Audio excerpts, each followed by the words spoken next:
How you guys doing? Welcome back to the show. This is your boy BP and your boy Ryan right here. This is your Wednesday Night Wars. This has been a pretty interesting week for wrestling. Wednesday Night Wars, I don't know if they're coming to an end just yet. Rumor has it that NXT might not be leaving going to Tuesday nights. I don't know. I mean, it was first rumor they're going to Tuesday nights because of hockey. And plus they want to try to get AEW away from that fight so they can have two different nights of wrestling so they can have a chance to have some good ratings, and AEW can get better ratings too also. You know, AEW has been kicking their ass for the last year and a half, whatever they've been out. But yeah. Anyway, we're going to get down to NXT, man. Starting off the night, man, it was a pretty good NXT, I thought. Finn Balor came out, your NXT champion came out, and of course he called out Mr. Karrion Kross. And it led to a pretty interesting segment, man. Of course, I wasn't expecting it at first, but Birch and Lorcan came out, and Scarlett said, "Hey, why don't you guys boys put the titles on the line against Karrion Kross and Finn Balor, man?" And so that was going to be your main event for the evening right there, and that's exactly what happened. But first, before that happened, first match of the night, Dexter Lumis going against Austin Theory. One of the great storylines going on in NXT. I think it's fantastic. I love Dexter Lumis. I love the way. It's just funny. What do you think, man? Yeah. The ways. Yeah, they're a trip. The way's actually a really good group. I love that storyline's rolling on all cylinders. And you couldn't pick a better person to be in it with. Absolutely not. Absolutely not. Great storyline. That was a good match, too. It was. Match was good. Yeah. Next up, man, we had Kyle O'Reilly came out and he called out, Adam Cole came out and called out Kyle O'Reilly, but Kyle O'Reilly was banned from the arena. Yeah. Which was said. So Adam Cole had a lot to say, and he said he's blaming Kyle for costing him his NXT title match last week. But we're going to have to see what happens. I guarantee this is going to end up a match for TakeOver, your 2-night event. This is going to be probably one of the big matches there. And it's going to be interesting to see the former Undisputed Era boys go at it. That's upsetting to me because I don't know exactly who to pick in this match. I love both the guys, but we'll have to see what happens. But later on and down the card or down the night, something happened between the two. I might as well go and say it. Adam Cole and Kyle O'Reilly ran Kyle off the road, or so to speak, or something. The cops were called. Regal had to go out there. Yeah, it was a big scene. That was a big scene out there. So this is going to definitely going to lead up to a match. Phantasmo, your boys. What's up with these guys, man? Coming out, going against Breezango. Yeah. And they picked up the victory here. They did. They picked up the victory, but... They did. I was disappointed. Tell us who showed up, man. You know who showed up? Devlin. From the UK. Jordan Devlin. Man. Guess what, guys? The Cruiserweight Championship picture just got interesting because the real rightful Cruiserweight champion right now never lost a title. So back up in NXT, Jordan Devlin. In a big way. And he's coming after Escobar. Yeah, that was great. A headbutt followed by man. The catch release, whatever that was pretty sweet. Jordan Devlin's awesome. Jordan Devlin's awesome. I'm going to tell you, it was funny. It was an interesting note. Escobar told Devlin to take care of his, so to speak, bookings over in the UK before he came back to NXT. And that's exactly what Devlin did. If you guys watched this past Tuesday I didn't watch it, but I heard about it on NXT UK. Jordan Devlin had to defend the Cruiserweight Championship against what's his name? One of what's his name? One of the Mustache Mountain boys. The bigger one, not the little one. But anyway, it doesn't matter. Trent Seven, there it is. Trent Seven. I caught my mind. I was thinking Trent Seven. Trent Seven lost the match because Jordan, of course, retained his title. So now I think we're going to have title for title. Title for title at the Stand and Deliver pay-per-view for NXT. They should. I believe they should. Who picking Escobar? I believe best. We'll get to that later. I believe that's one thing. One brand that, especially if the borders are opening up, that they should incorporate together. Yeah. Kind of cross-branded, because that's totally different than Yeah. Raw and SmackDown going to NXT, because you have two different NXTs. So we talked about this last week, maybe bringing them both together for the Stand and Deliver pay-per-view. That would be awesome. Actually, that was your idea. That was actually a pretty good idea. I think they should actually do that. They got some pretty good stars over at the UK. And if you guys notice, well, we're gonna get to that too in a minute. Man, something big happened. But Zoe Stark, an up and coming woman, made her name last week when she took on Io Shirai and almost defeated her. But she went one-on-one with Dakota Kai here, and it was actually a pretty good match. Of course, Dakota Kai did end up winning this match. And after the match was over with, Gonzalez and Kai jumped on Stark, leading Io Shirai to come out with the contract and shoved it in Gonzalez's face and helped out Stark out of the arena. Io Shirai wants some competition. She went at it in a big way, and she's challenging Gonzalez. Yeah. That's a big step, buddy. I'm telling you what. What do you think? That should be pretty good. Stand and Deliver is looking actually right now. I think it's probably gonna be better in WrestleMania. I'm sorry, I don't know. Right now, we'll see. We'll see what happens though. We got We got a couple weeks. Yeah, you got to remember we got a lot of things happening coming up for WrestleMania. Next up, we was talking about this a few minutes ago. Imperium Bartel taking on Mr. Ciampa. Where the hell was Thatcher? No one knows. Where the hell was the other guy from Imperium? Probably out getting a cold brew. I don't know exactly what the hell happened, but I'm telling you what, Bartel and Fabian Eichner was out there, and they was not alone. No, they weren't. The UK champion is back in NXT. Walter made himself known. He is coming back because he's back with his boys.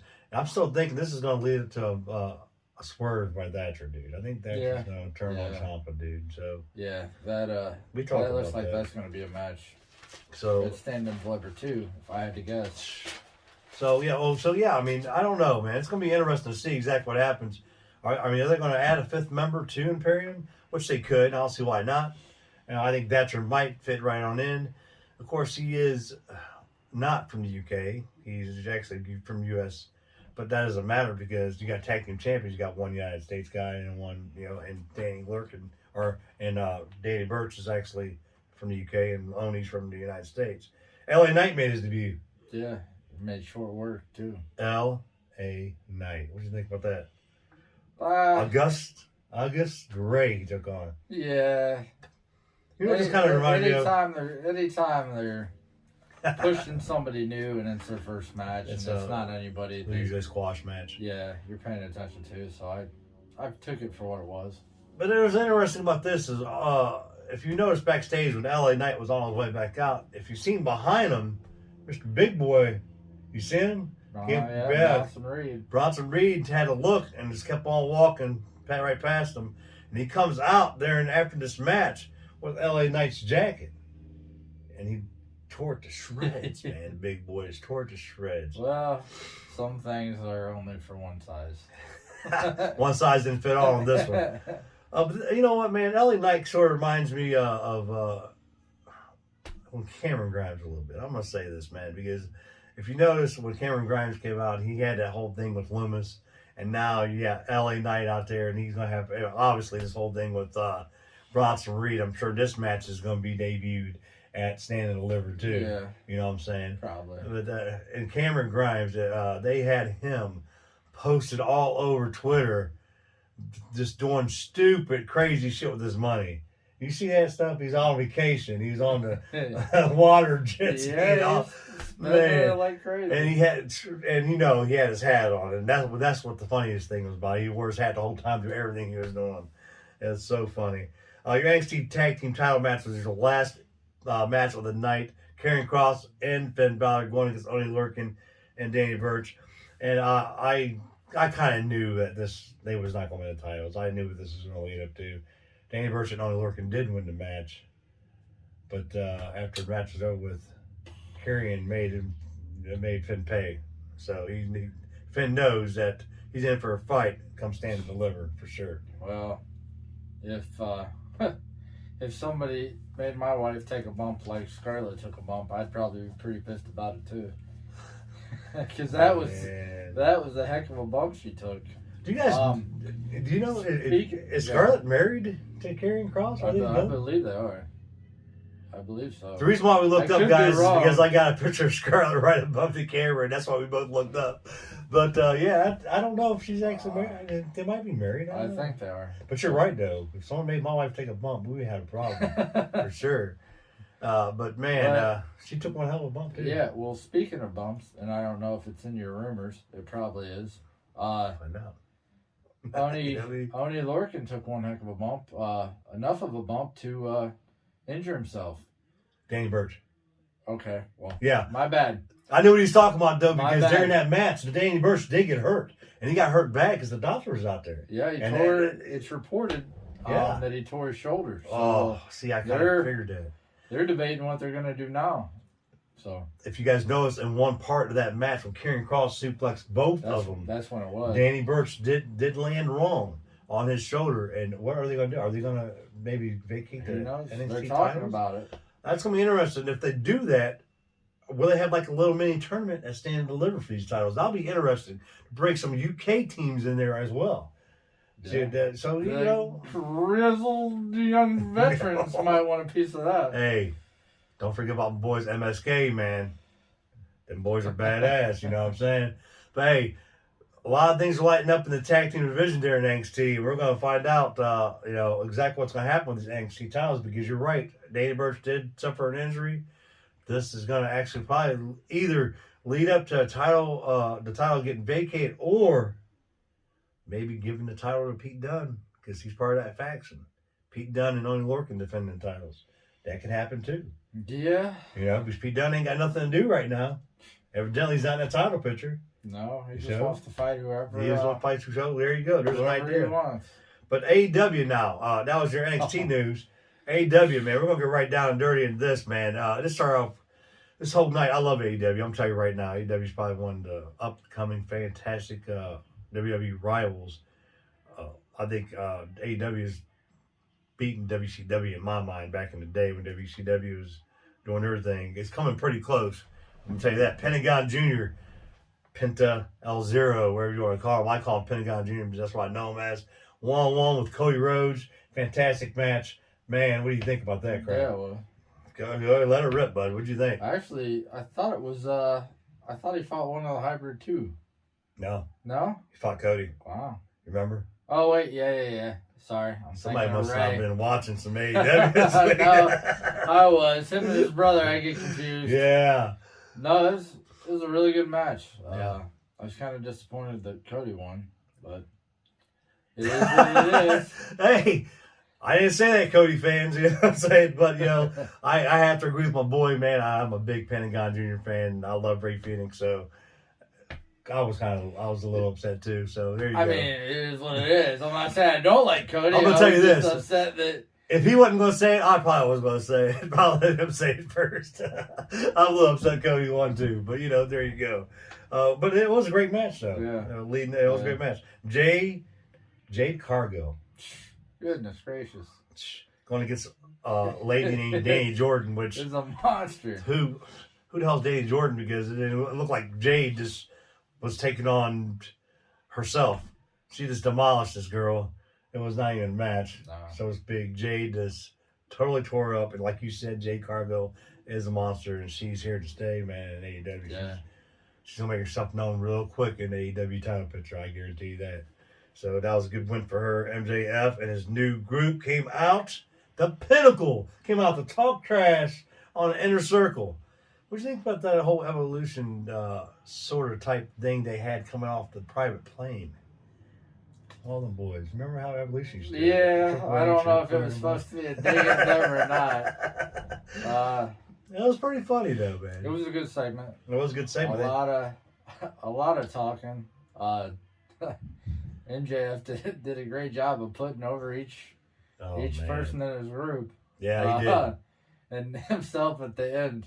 So great. This is going to be great to see. I'm looking forward to see the other end, the other spectrum.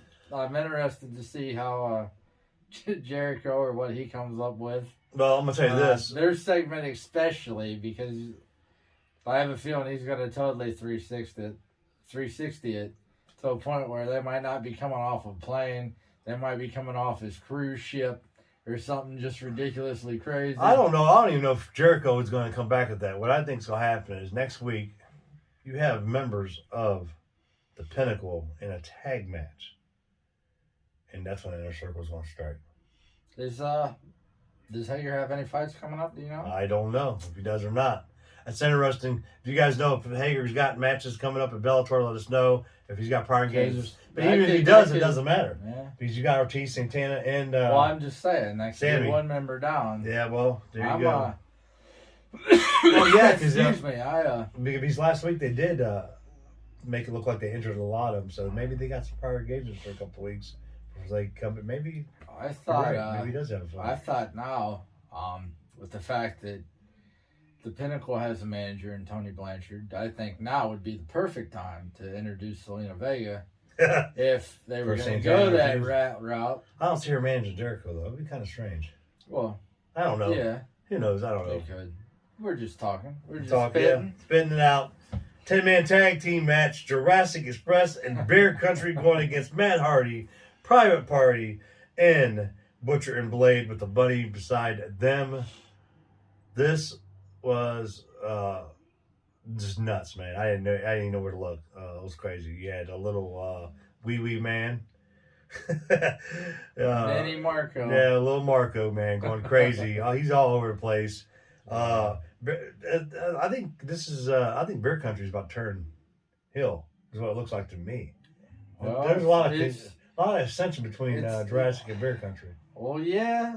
At first, I thought they were going to feud with the Butcher and the Blade. Yeah. Because I teased that for a while. Yeah. And then that happened on Wednesday, so let's see what happens. I don't know. I wish they'd push Luchasaurus a little more, because that guy's just he's a amazing. big dude. I think he should be like TNT title picture or something going on. Yeah.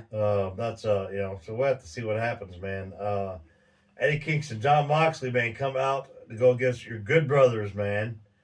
That was an interesting match. It started on the stage because Good Brothers jumped on Eddie Kingston at the beginning of the match. Yeah. And this, beating him down, and then John Moxley came out for the save, and the match started, which led to John Moxley and Eddie Kingston did end up winning the match here, but of course Omega came out and they did a little bit of damage to both these guys. Eddie Kingston especially got hurt in the process. Yeah, they beat him down. Too good. No, they beat him down, man. And of course, interesting, the Young Bucks came out to save Moxley. Yeah. What's going on with this? Man, I think the Bucks are not liking Omega and the Good Brothers no more. They tried to give them a too sweet them, they didn't do it. No, they're Don Callis is really trying to. He's doing his job. I can't light a fire Yeah. under them, because before this, they had a little backstage interview, and he got in their faces and said that It's a T-shirt.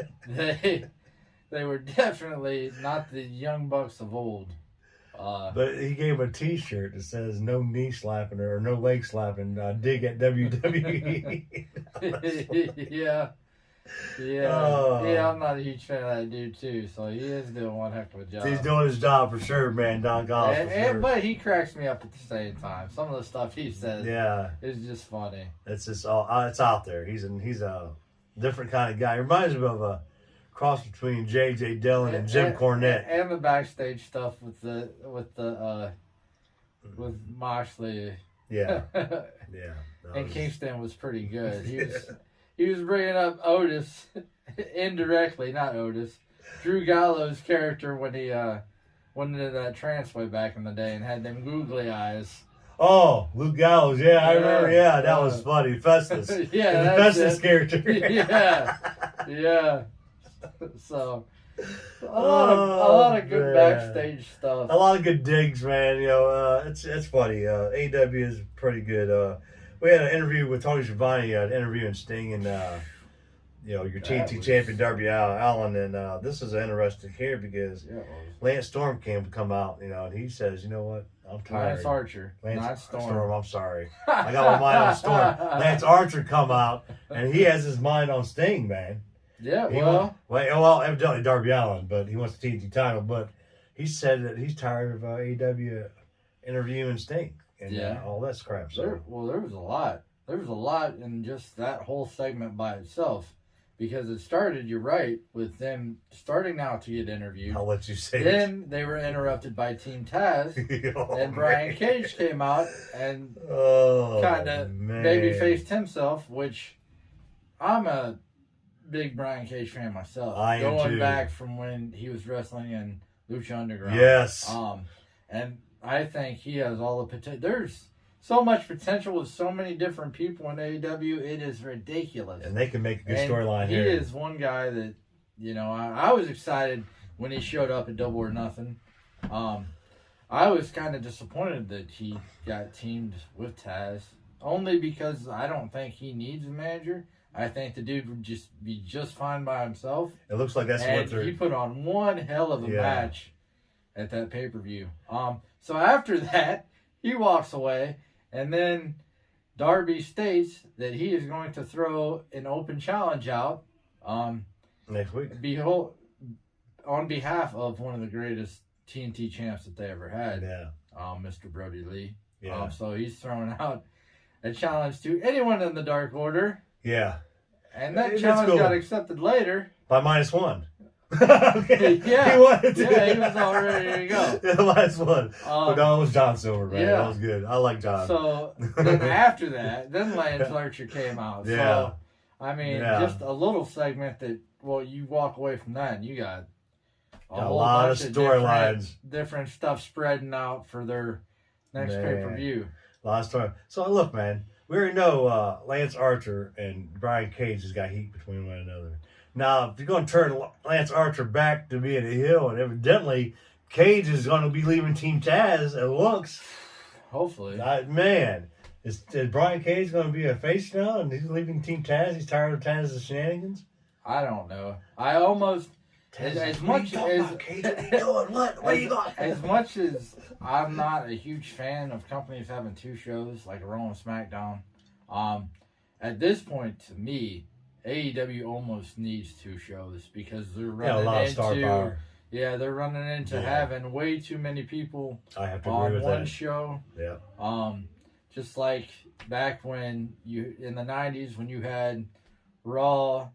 You had so much star power on that show. They had to get SmackDown. They had to get SmackDown to get other people opportunities. So, which was created by your people's champion, Wayne Johnson, The Rock. So there you go. That'll end that segment. But you guys, I'm gonna tell you, man. Look, man, we had another the main event. Holy crap, dude! I'm gonna tell you right now. There is nobody in either company, man. Right now, I'm gonna tell you right now. This is my prediction. There's no one better. This is my opinion too, and this is I'm gonna take a line from Paul Heyman. This is facts. This is not a spoiler. This is facts right here. Ray Phoenix is the best wrestler in the world right now. Prove me wrong. Tell me I'm lying to you. Ray Phoenix is the best. You know he is. He's the best. Of course, he went against one of the Hybrid 2 guys in Helico, but there's a reason for that, and we're going to get into that later on in the rumor show. But Ray Phoenix did pick up a victory here, and that wasn't your main event, but to me, it was your main event. Because I love Ray Phoenix, dude. Holy crap. I don't know. And Pac is awesome, too. Heck yeah. I can't say nothing. I know Pac, if you know him, you might know him as Neville from WWE days, but he's better as Pac in AEW. Man, I'm gonna give it to you, bro, because there's nothing I can say enough about these two women here. One hell of a lights out match. Man. Well, the hand clap when he said main event, I thought he was actually talking about this main event, so it gets 5 for me. Yeah, that was a 5-star match over the top. One thing I have been critical of with AEW is their women's division. This match right there put their women's division on the map and blew the roof off the joint if it had one. It was probably one of the most insane women's matches that I've ever watched. Most definitely in a long time. Thunder Rosa and Britt Baker, hell of a job. You guys killed it. There's not enough you can say about Britt Baker, man. I'm no. telling you right now. I don't remember what Adam's Cole tweet was about, but at the end of his tweet, he put out, also, I have one badass girlfriend, and he does. Britt Baker, the match man. altogether was amazing. From start to finish. Bloody. Yeah. Thumbtacks. Yeah. Holy crap. Wait, if you had high expectations, it meant all of them. If you had low ones, it should have just blew those. This match right here, this shit right here made Mick Foley blush. I'm telling you right now, Britt Baker is fucking for real, guys. If they would have had this match at their last pay-per-view and it was the last match instead of the barbed wire match, then that whole pay-per-view would have been over the top. Britt Baker, I'm telling you. Hell of a match. Thunder Rosa, Britt Baker. Hell of a way to end the show. I bowed both you guys. Awesome match. Yeah. Great match. I didn't tell you who won because to me both these women won the whole show. But Thunder Rosa did pick up the victory here. But Britt is amazing, man. She did an amazing job in this match. Wow. Yeah. Wow. Holy crap. They actually on YouTube did a exclusive after it was over, where they followed Britt Baker to the back and the medical doctors followed her because they did thumbtacks out of her back. But she got a standing O from everybody in the back room. Most definitely. So that was pretty sweet to see. I got to be honest with you guys, man. When I first started watching the AEW and I seen Britt Baker, I was like, come on, man. I did not like her. When I found out she was Adam Cole's girlfriend in real life, it made me hate her more. Okay? Because I didn't like her. But man, I'm going to tell you what, throughout the year, I started liking her more and more. This match right here took it over the edge for me. Britt Baker is probably pound for pound your number one AEW women's star they have in that company right now. I'm going to tell you. No doubt. Fantastic job she did in the match. Fantastic job she's been doing on the mic. Holy crap, guy. Yeah. Awesome. But that was your Wednesday Night Wars. It wasn't a war to me because AEW once again destroyed NXT to me. But NXT was good, but AEW is better. Bottom line, that's just my opinion. And if you guys like it, sorry about your luck. That's my opinion. But if you guys want something to say, if you guys got something to say, remember to like, comment, share, and subscribe to this channel. Hit this little post button up there, this little icon, this little bell. Hit it. Like it. Get a hold of me and Ryan here. Ryan Harsh, Facebook, at BP, The Corner. Get a hold of us. Talk shit. Do whatever you want. Ryan. He's got some new art there, too. You see it? Awesome, man. Till next time, guys. Of course, next show is the Rumor Show. We'll see you guys right back here on The Corner.